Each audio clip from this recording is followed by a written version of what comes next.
My name is Mike Lee. I have a wife and two kids at home. I do a handful of things, but primarily I tour doing music, involved with music ministry and then coaching in several different avenues.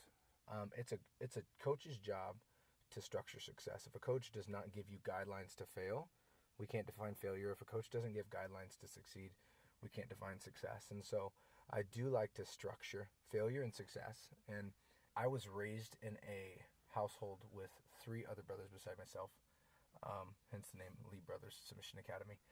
And we had a single father as a parent, and a fairly large extended family. But I would say that it started with just fighting over the remote between brothers, and then that somehow anything good came out of fighting.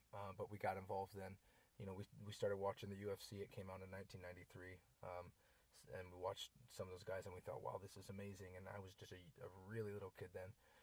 But it wasn't until we were 11 that we actually started doing anything in the martial arts sense. Started with Kung Fu, actually. We really did start a gym as almost an accident. Like most things, we are not a very intentional family. But we started training in my dad's garage in 2006. My older brothers, Brandon and Chris, and JR, actually Randy Jr., they were fighting competitively.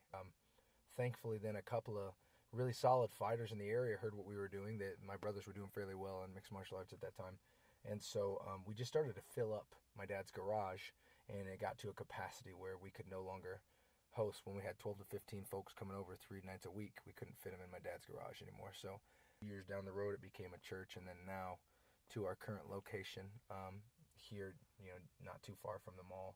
And if you notice, it's still industrial. That's something that we're actually intentional about that, and you keep it industrial. Sometimes you get great square footage, but for the longest time, we weren't Lee Brothers Submission Academy. We were actually just called The Garage, and folks would go fight on pay-per-view and say, hey, I train at The Garage in Fort Wayne, and so we do like the garage feel, so we've stuck with it.